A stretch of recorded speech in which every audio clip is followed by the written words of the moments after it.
actually speak with him. So this is awesome. Yeah, well, he's a nice guy, so we should have plenty of fun. Do you want to talk about our sponsor before we get into the interview? Yeah, DCBService.com. Save up to 35% on comic books, statues, hardcovers, and retail products. More than that, actually. I think it's 38 now on DC and Marvel. Nice. And then they're running tons of specials all the time. They have a rotating GIF at the very top of their website with special after special after special. Let's see what's coming up next. Now through October 7th, earn 5% towards your DCB service purchase every time you use another one of their sister websites that we haven't mentioned, mydigitalcomics.com. So they've got tons of stuff going on. You can get some digital downloads. DCBService.com. Check out their sister. Check out their brother website. Is it brother or sister? I like sibling. Check out their associated website, either related brother, maybe it's the second cousin once removed. I don't know. InStockTrades.com. Catch up with all your trade paperback and hardcover needs. These are great people. They're family owned.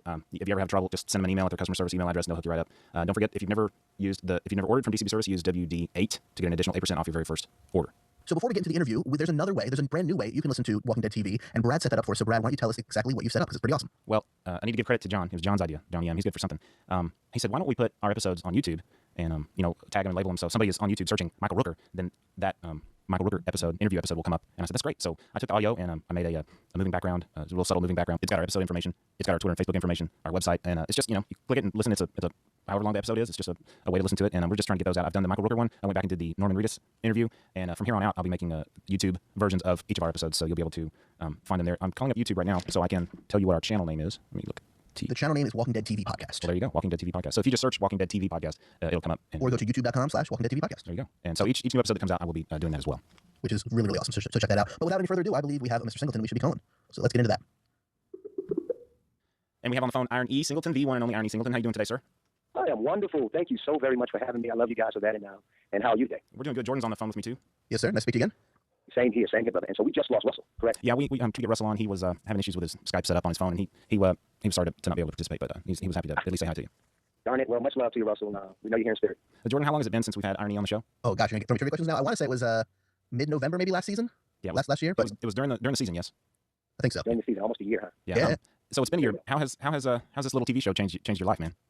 I said in another interview, there were international interviews I had last week, and I told them that I said The Blind Side, if people aren't familiar with that one, Sandra Bullock, I said that one opened the door for me, and this Walking Dead has catapulted me into the stratosphere, or will be the one to catapult me into the stratosphere, because I see the following it has, and it is bananas. I love it. Changed it in a major way. I knew I'd seen you before, but I couldn't place you, and you just said Blind Side. Oh, yeah.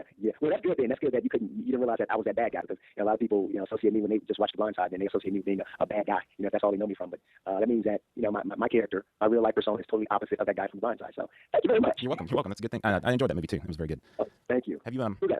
Who enjoyed it, Jordan or Brad? Oh, Brad. Okay, Brad. Thank you, Brad. Jordan, did you see it? I actually have not gotten around to seeing it. It's in my queue. I liked it very much, and I was kind of angry because it made me tear up at the end. It was one of those movies that tugs on your heartstrings.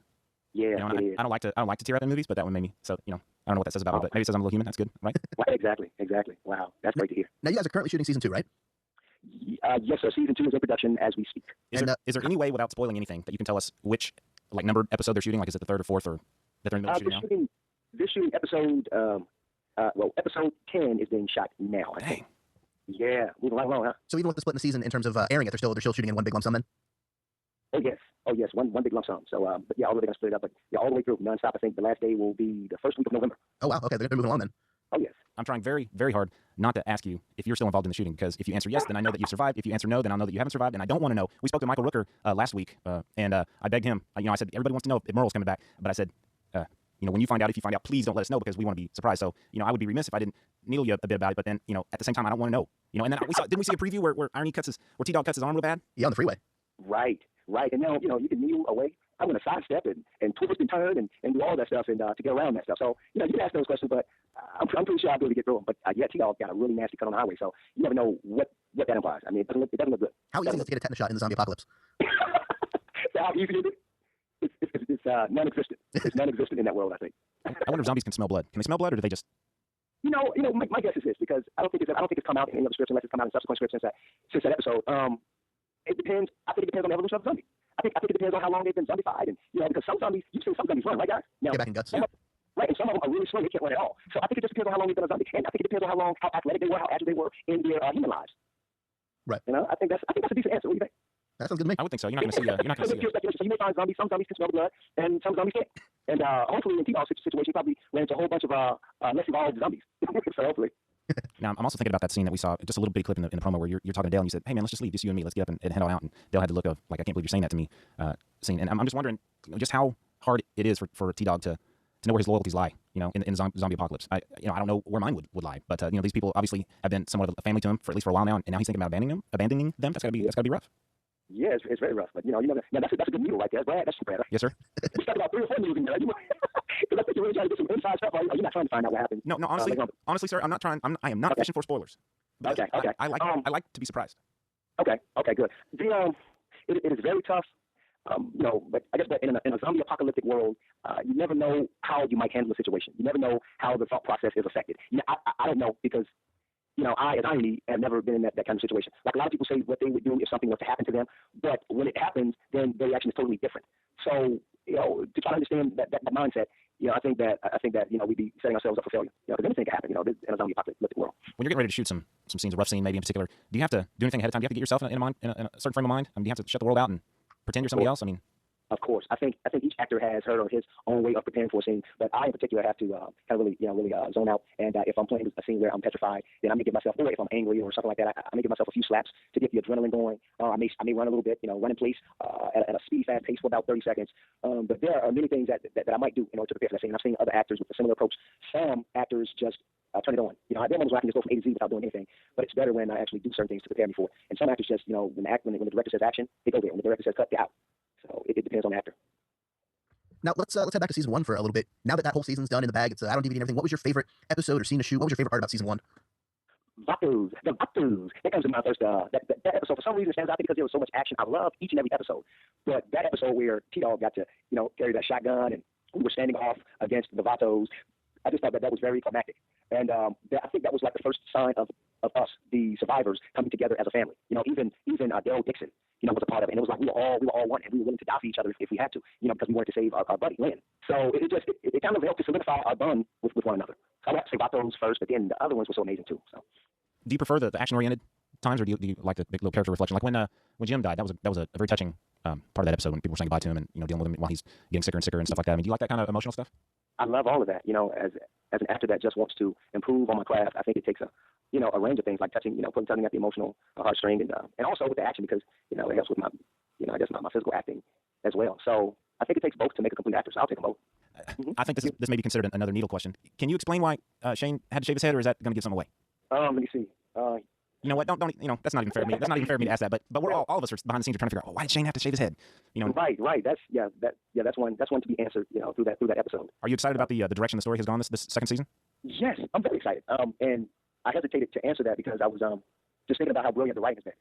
So for some reason that delayed my answer. But I'm just thinking about how phenomenal the writing has been from day one. And I think we talked about this last year, guys. My wife, when I read the first script, and I showed it to her, she saw it and she was like, "Oh my goodness!" I was like, "Yeah, this right here is going to be a huge show. This is going to be a huge success." And it's been that way. It was that way all the way through. It's been that way all the way through. So I'm just really impressed with the writing, and yeah, I like the way the direction the show has gone. That's really good to hear because I think, and Jordan knows, we've done a lot of worrying ever since the departure of Frank Darabont. We've been concerned because we felt he did such a great job the first season. We were concerned about if the second season was going to receive the same kind of care. And I think, Jordan, wouldn't you think that we're all kind of pretty hopeful now? Yeah, it's nice to hear that you're really still happy with the quality for sure. Well, through what I've seen, from what I've seen. I think that, of course, Frank Darabont would have added that extra special touch to it and made it much more brilliant than it's already been. But, yeah, I'm satisfied. I've been satisfied. I'm satisfied with it. That's awesome to hear. Which I do. Hey, guys, I do, right? I go from past tense to present tense to future tense to keep your fans thrown off. I'm trying to keep you all thrown off, guys, because I don't want to get anything wrong. No spoilers here on this end. So that's fine. That's another reason I'm hesitating. I'm taking my time because I want to be very careful about certain things. What I say. Well, no problem. Yeah, we do appreciate that. We try to, there are a lot of people that listen to our show that haven't read the comics, and the five of us are huge fans of the comics and the show. So when we discuss the show, we take great pains to try not to spoil, the comic for the other people. So we understand where you're coming from, man. Okay, thank you. Are you doing a lot of conventions and stuff like that? I have not done one convention. Can you believe it? Wow. Is there a particular reason? No. You know what's going on right now? I switched agents at the beginning of this year, and so right now we're working things out. There are legalities involved with this thing, and we're trying to work it out to where I can start attending conventions really soon in the near future. So I'm working on it, guys. I'm working on it. Just be patient, and I want to see all of you at that convention. Hopefully, I think if you ever get a chance to do so, you're going to be surprised at the kindness that the fans will display and the enthusiasm. Of course, you already know about that just from reading and hearing things and stuff like that. I mean, the fans love the show. Of course, I've heard from reading about it and hearing from the entire cast. They talk about the fans and talk about how excited and enthusiastic they are. So that's the reason I'm really looking forward to getting out there. Anything else, Jordan, or should we go ahead and say goodbye? I think we're running up on the end of our time, so we should probably say goodbye. But we really do appreciate your time there, Mr. Singleton. This has been a great pleasure. Thank you so much, gentlemen. I love you guys. I love your fans, and I'll take care. And God bless. Thank you so much, sir. Can't wait to see you on season 2, sir. Mm-hmm. All right, thank you. All right, talk to you later. Bye-bye. All right, you blessed. Bye-bye. All right, there you go, Irony Singleton. Nice guy. What a nice guy. And thank you again, sir, for coming on. We really appreciate him helping us out with the show. That's really cool. And Juliet from the Zombie Survival Crew for setting that up. She set us up with Rooker and Singleton, so that's awesome. MVP of the week then. You know, Johnny's first off, Russell was sad he couldn't stay, but Johnny was also pretty jealous that he couldn't be on. He sent me a couple of texts like, "Is everything okay? You good? I can't talk, but you know, are we on?" I was like, "Just relax, Backseat podcast. relax, J-E, LJE." So, what do you think? I think that was great. Did you get the impression that I did that Mr. T-Dog might be dead by this point in the season? Well, you know, I didn't get that impression, but I can see where you're getting at from some of the pauses and hesitations and stuff like that. And you know, but he even said he has to tiptoe around what he can say and what he can't say. And I'm sure because of that, you know, it literally shortened the length of time we can talk to him. You know, we can ask him about his childhood and his pets and stuff like that. But you know, that's not what we're here for. But there is only so much you can ask without putting him on the spot. And I certainly didn't want to put him on the spot. Right. And it was definitely nice to hear what he had to say about the quality of the writing and how he's still satisfied with it. I mean, I know, like I said in the interview, that's something we've been concerned about, but it's nice to hear from someone on the inside that, hey, still good. Yeah, but then you have to think, well, maybe he's just needing to say that because he's on the show. But you know, I didn't get that feeling at all. I felt like he was genuine about it. Nah, he's pretty genuine about things. I meant to bring up his website, ironesingleton.com. He's got a We Are the Walking Dead. He's got a song. Does he really? Yeah, a rap. Let me. Oh, I gotta check this out. I wonder if you think it'd be okay if I play a little bit of it. You can either do that or I can make it the outro song. Yeah, just put a little bit on it at the end. We'll link everybody to it in the show notes so they can hear the whole thing for themselves. That's pretty awesome. I was not aware of that. It's called We Are the Walking Dead. It's a rap, and I imagine since he's got it on his website streaming that it would be okay for us to play some as we exit the show. And what is his website for our fans who want to know? IronEsingleton.com. Very, At very the very cool. top it says actor/MC, comedian, director, lyricist, producer, writer, video cinematographer. So he keeps himself busy then. Yeah, he does it all. He seems happy. He just seems like a happy guy. Yeah, he's on The Walking Dead. It's like he knows he's a lucky guy. Right. You know, it's nice to be able to hear joy in somebody that has a great job that you would kill for. Right. You know, to know that person appreciates it makes it okay for me that it's not me on the show and it's him. You know what I mean? Mm-hmm. I completely agree, sir. Yeah. What's our next episode going to be about? Probably a new show, I I think. think we've got one new show, and then we're into season 2. I cannot believe how quick it's coming up on us. Did we already give away all 3 of our Blu-ray sets, or is there one more to give away? Well, since you guys are the ones giving away, I'm not the person to ask. I think you've given away at least 2, I right? think we've only given away 2, which means next episode, in our news episode, we will give our 3rd Blu-ray set away. And so pay attention to the Facebook group, pay attention to the Twitter. The Twitter is at WDTV Podcast, and on Facebook, just search for Walking Dead TV Podcast, and you should be able to find the Facebook group right there. Join up, and even if you don't win, there's plenty of good information on both of them. Lots of good discussion going on.